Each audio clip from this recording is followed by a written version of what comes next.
Video शुरू करूं उससे पहले मैं आपको बताना चाहता हूं कि मैंने 4000 से अधिक वीडियोस और 200 से अधिक कोर्स क्रिएट किए हुए हैं जो डिफरेंट यूनिवर्सिटी के यूजी और पीजी सिलेबस के अकॉर्डिंग है। इसके अलावा हमने यूपीएससी इकोनॉमिक्स ऑप्शनल का कोर्स क्रिएट किया हुआ है, इंडियन इकोनॉमिक्स सर्विसेज के कोर्स हमारे पास है। इसके अलावा हमारे पास गेट का कोर्स हमारे पास है, यूजीसी नेट का सिलेबस हमने कवर किया हुआ है। तो ये सारे के सारे कोर्सेज आपके लिए अवेलेबल है हमारी ऐप विष्णु इकोनॉमिक्स स्कूल में। इसके अलावा प्लेलिस्ट में आपको काफी सारी वीडियो आपको मिल जाएंगी, आप हमारी प्लेलिस्ट के भी विजिट कर सकते हैं। और अगर आपको हमारी वीडियो अच्छी लगती है तो आप हमारी वीडियो को लाइक करना और चैनल को सब्सक्राइब करना ना भूलें। तो चलिए स्टार्ट करते हैं आज। तो दोस्तों इस वीडियो के साथ हम एक नया टॉपिक शुरू कर रहे हैं जिसका नाम है रियल बिजनेस साइकिल। तो बच्चों बिजनेस साइकिल के ऊपर हमने कई सारी वीडियो बनाई हुई हैं, उसमें से कुछ वीडियो प्राइवेट भी हैं। रियल बिजनेस साइकिल के ऊपर भी हम 2 वीडियो बनाएंगे जिसमें से एक वीडियो प्राइवेट रहेगी। तो बच्चों अगर आपको हमारी सारी की सारी वीडियो देखनी है तो आप हमारी ऐप डाउनलोड कर लीजिएगा विष्णु इकोनॉमिक्स स्कूल। तो वहां पर आपको यूजी पीजी नेट यूपीएससी सारे के सारे कोर्सेज जो है वो मिल जाएंगे। जैसे ये जो वीडियो है ये यूपीएससी के बच्चों के लिए बहुत इंपॉर्टेंट है जो इकोनॉमिक्स ऑप्शनल की तैयारी कर रहे हैं। साथ ही साथ डिफरेंट यूनिवर्सिटी की जो पीजी है उसमें भी पोस्ट ग्रेजुएशन में भी ये पूछा जाता है रियल बिजनेस साइकिल में। और यूजीसी नेट के लिए भी बच्चों ये टॉपिक इंपॉर्टेंट है। तो इस पूरे के पूरे टॉपिक पे हम 2 वीडियो बनाने वाले हैं जैसा कि हमने आपको बताया। और आप हमारी ऐप जरूर डाउनलोड कर लीजिएगा, क्योंकि अगर आप कोशिश करेंगे कि सारे के सारे टॉपिक्स आपको यूट्यूब पे मिल जाए तो डेफिनेटली काफ़ी सारे यूट्यूब पे टॉपिक मिल जाएंगे। लेकिन फिर भी हम आपको उस ऐप में सारे के सारे टॉपिक जो है वो सिस्टमेटिकल तरीके से देने की कोशिश कर रहे हैं बच्चों। तो चलिए स्टार्ट करते हैं टॉपिक ज़्यादा बातें ना करते हुए।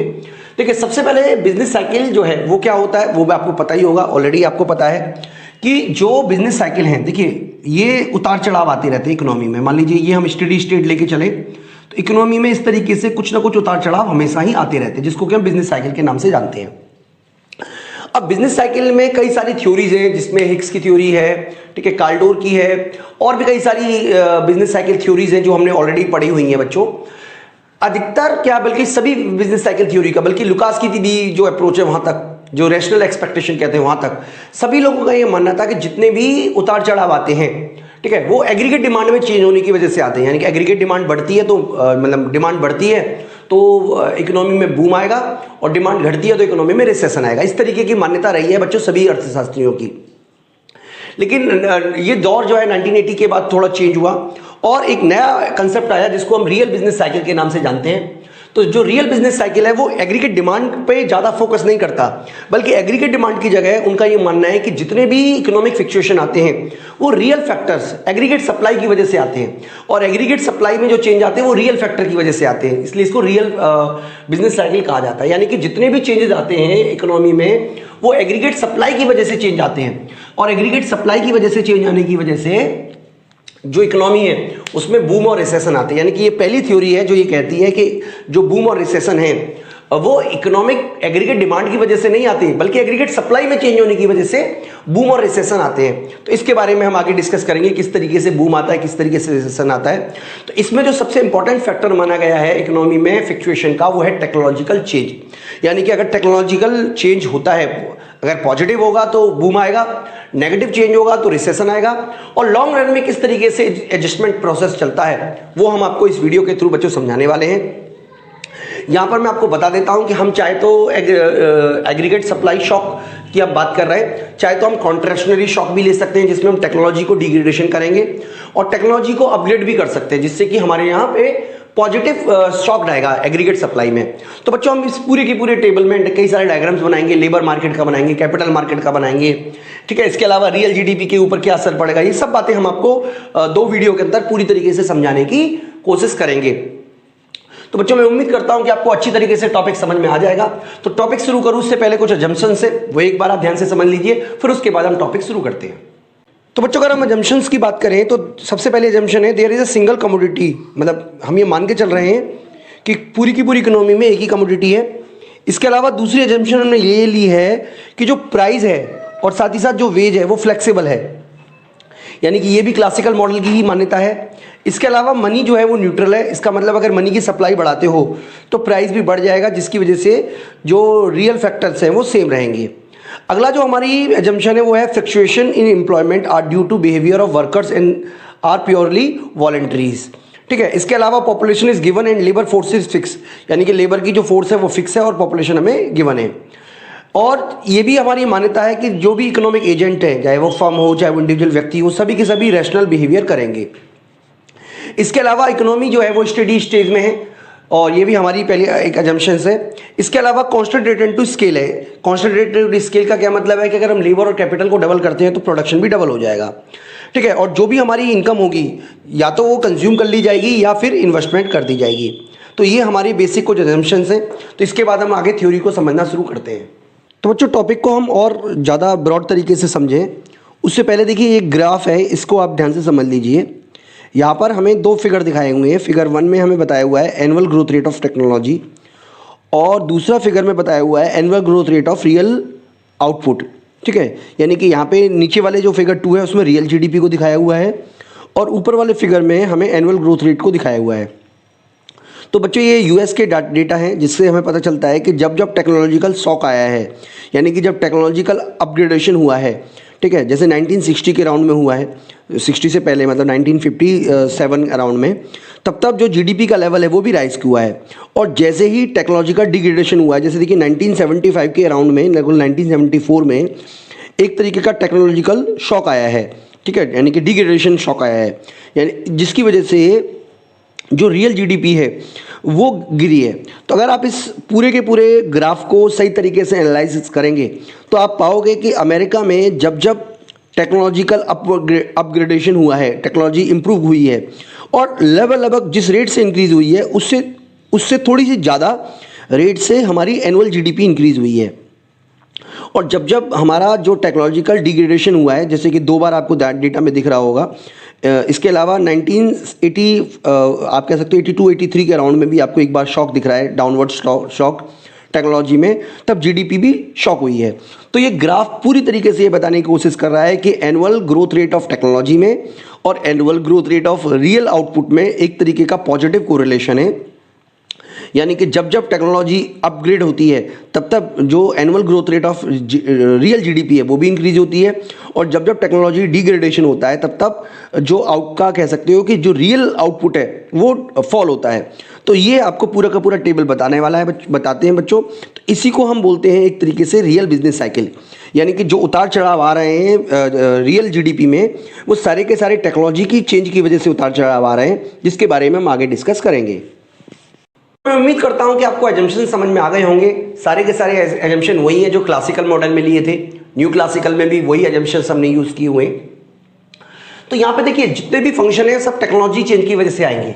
तो यहाँ पे एक प्रोडक्शन फंक्शन दिया हुआ है, YT का मतलब आउटपुट है, जीडीपी कह सकते हैं आप इसको। Output is the function of AT जो कि कांस्टेंट फंक्शन है, ठीक है, KT और LT। KT का मतलब है कैपिटल और LT का मतलब लेबर। कैपिटल का मतलब टाइम पीरियड में कैपिटल की मात्रा, LT का मतलब है गिवन टाइम में लेबर की मात्रा, AT का मतलब है गिवन पीरियड टाइम में जो टेक्नोलॉजी है वो क्या है, और उन सब की वजह से आउटपुट होता है। तो एक बार बच्चों मैं आपको प्रोडक्शन फंक्शन का डायग्राम बना के दिखा देता हूं। देखिए ये हमने प्रोडक्शन फंक्शन का डायग्राम बनाया है, ठीक है। इसका मतलब Y is the function of, YT is the function of किसका फंक्शन है, AT का, ठीक है। और इसके अलावा सॉरी AT ये तो कांस्टेंट है, is equal to AT function है KT और LT। इसका मतलब ये बाहर रखने का मतलब है ये एक्सोजीनियस फैक्टर है, ठीक है। ये हमारे अंदर से नहीं आएगा बल्कि बाहर से अवेलेबल होगा। तो ये एक्सोजीनियस फैक्टर है बच्चों, हाँ, ठीक है। तो एक्सोजीनियस फैक्टर है, ये हमारा बाहर से आएगा, अंदर से नहीं आएगा, ठीक है। इसके अलावा देखिए मान लीजिए कि ये हमारा लेबर मार्केट है। लेबर मार्केट में ये हमारी है सप्लाई ऑफ लेबर, मैं पहले ब्लैक से ही बनाऊंगा। ये हमारी है supply of labour. Supply of labour जो है, ठीक है, सप्लाई ऑफ लेबर जो है इज द फंक्शन ऑफ, मैं इसको LS बोल देता हूं, लेबर सप्लाई, या SL बोल देते हैं, ठीक है, या मैं ऐसे LS बोल देता हूं, लेबर सप्लाई। लेबर सप्लाई किस पे डिपेंड करती है, एक तो रियल वेज पे, यहां पे मैं रियल वेज लिख देता हूं बच्चों, ठीक है। इसके अलावा non labour income, non labour income का मतलब है जो एक तरीके से गवर्नमेंट द्वारा या सोसाइटी द्वारा उनको फ्री में दी जा रही है। इसके अलावा हमारी जो लेबर डिमांड है वो कई बातों पर डिपेंड करती है। एक तो हमारा वेज रेट कितना है, कैपिटल की मात्रा कितनी है, और टेक्नोलॉजी कैसी है। तो ये हमारा डाउनवर्ड होता है, आपको पता होगा लेबर डिमांड कब डाउनवर्ड होता है, because of diminishing marginal rate of production, यानी कि एमपीपी डिमिनिशिंग होती है, इसलिए जो डिमांड कर्व है वो भी डिमिनिशिंग होगा। इसका मतलब अगर ज़्यादा वेज रेट होगा तो कम लेबर की डिमांड होगी, कम वेज रेट होगा तो ज़्यादा लेबर की डिमांड होगी। कि लेबर सप्लाई पॉजिटिव का क्या मतलब है कि अगर ज़्यादा वेज रेट होगा, रियल वेज की बात कर रहे हैं, तो ज़्यादा ज़्यादा लेबर की सप्लाई होगी, और कम वेज रेट होगा तो लेबर की सप्लाई भी कम होगी। तो यहाँ पे एक दूसरे को इंटरसेक्शन कर रहे हैं बच्चों। देखिए यहाँ पे इसका मतलब इतनी लेबर डिमांड है और जो रियल वेज रेट है वो W/P0 है। ठीक है, इसका मतलब ये देखिए ये हमारा प्रोडक्शन हो गया इतने लेबर पर, और ये हमारी टोटल आउटपुट है जिसको कि हम Y0 बोल रहे हैं। इसके बारे में बच्चों हम अगली वीडियो में बात करेंगे। अभी फिलहाल हम इन दो टॉपिक पे ही डिस्कस कर रहेंगे। ठीक है, और यहाँ पे देखिए बहुत ध्यान से समझिएगा। अगर मान लीजिए कि आपका टेक्नोलॉजिकल पॉजिटिव शॉक आता है, यानी कि टेक्नोलॉजी इंप्रूवमेंट हो जाती है, ठीक है, टेक्नोलॉजिकल इंप्रूवमेंट हो जाता है, ओके जी, टेक्नोलॉजिकल इंप्रूवमेंट हो गया। इसका मतलब ये हुआ कि अगर हम उसी लेबर पे रहें, मतलब इतने ही लेबर को काम पे कर लगाएं, तो अब आपका जो प्रोडक्शन है वो पहले से ज़्यादा होगा, यानी कि आपकी जो इनकम का लेवल है वो पहले से ज़्यादा होगा, डेफिनेटली उसी लेवल पे ज़्यादा होगा। अब आपको समझने वाली बच्चों बात ये है कि क्योंकि लेबर की प्रोडक्टिविटी बढ़ गई है, यहाँ इस ऊपर जाने का मतलब क्या है कि सेम लेबर ज़्यादा प्रोडक्शन कर रहे हैं, यानी कि लेबर की प्रोडक्टिविटी बढ़ गई है। जब लेबर की प्रोडक्टिविटी बढ़ेगी तो डेफिनेटली जो लेबर की डिमांड है सेम वेज रेट पर, लेबर की डिमांड भी बढ़ेगी। यानी कि अब आप जो पहले लेबर की डिमांड कर रहे थे इतनी, अब आप लेबर की डिमांड एक्चुअल में पहले से ज़्यादा करोगे, यानी कि पहले से ज़्यादा लेबर की डिमांड की। देखिए यहाँ से तो लेबर की डिमांड पहले से ज़्यादा करने की वजह से अब क्या होगा, अब आपको जो एक्चुअल में आउटपुट मिलेगा वो ये मिलेगा, ये नहीं मिलके बल्कि ये वाला मिलेगा। इसका मतलब क्या हुआ बच्चों कि जब हमारा टेक्नोलॉजी चेंज नहीं हुई थी, यानी कि Y1 टेक्नोलॉजी, यानी कि AT टेक्नोलॉजी पे, या मैं A1 टेक्नोलॉजी कह देता हूं, A0 टेक्नोलॉजी बोल देते हैं इसको, A0 बोल देता हूं। A0 टेक्नोलॉजी पे हमें Y0 आउटपुट मिल रहा है, लेकिन अगर A1 टेक्नोलॉजी हो जाए तो हमारे को Y1 नहीं मिलेगा बल्कि Y2 मिलेगा। ये कहने की कोशिश की जा रही है इस पूरे प्रोडक्शन फंक्शन के द्वारा, यानी कि जो आपका आउटपुट का लेवल है वो सेम लेवल पे ना बढ़ के बल्कि उससे ज़्यादा लेवल पे बढ़ेगा।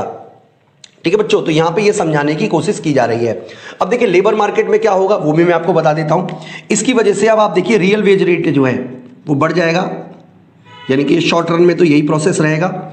लॉन्ग रन में क्या होगा, क्योंकि वेज रेट बढ़ गया है, लेकिन लॉन्ग रन की जो प्रक्रिया है उसमें क्या होगा, क्योंकि आप देखिए यहाँ पे जो है ना वेज रेट आपका बढ़ चुका है, ये है WP1, वेज रेट आपका बढ़ चुका है। इसलिए क्या होगा कि जो ये वाला फैक्टर है नॉन लेबर इनकम, यानी कि एक तरीके से आप कह सकते हो कि लोग क्या करेंगे, ज़्यादा रेस्ट करने की कोशिश करेंगे, लेजर टाइम ज़्यादा गुजारेंगे, क्योंकि उनकी जो रियल इनकम है वो बढ़ चुकी है।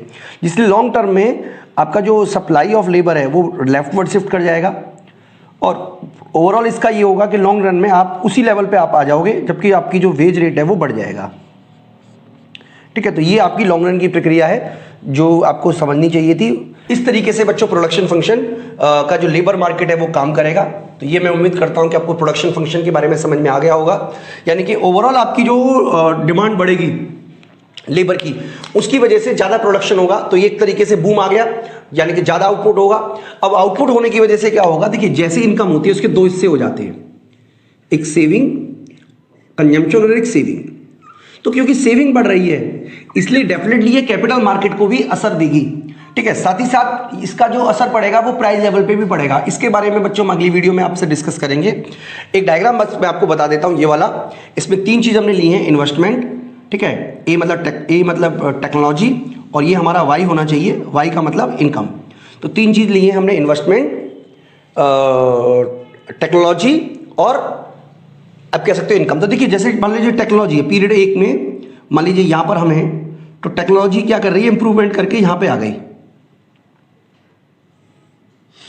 ठीक है, मान लीजिए एक पीरियड में टेक्नोलॉजी इंप्रूवमेंट की, उसके बाद टेक्नोलॉजी ने कोई इंप्रूवमेंट नहीं किया। ठीक है, ये हमारे क्या है, हम इसको लिख देते हैं ए, यानी कि टेक्नोलॉजी के बारे में बात कर रहे हैं। ओके, इसके बाद हमारा असर क्या पड़ेगा इन्वेस्टमेंट पर, वो देखने की कोशिश कर रहे हैं। तो इन्वेस्टमेंट देखिए, ये जो पीरियड है इसमें इन्वेस्टमेंट बढ़ेगा, इन्वेस्टमेंट बढ़ेगा, लेकिन धीरे धीरे इन्वेस्टमेंट क्या करेगा, घटना शुरू कर देगा, थोड़ा थोड़ा ही सही, इस तरीके से। ये इन्वेस्टमेंट हो गया।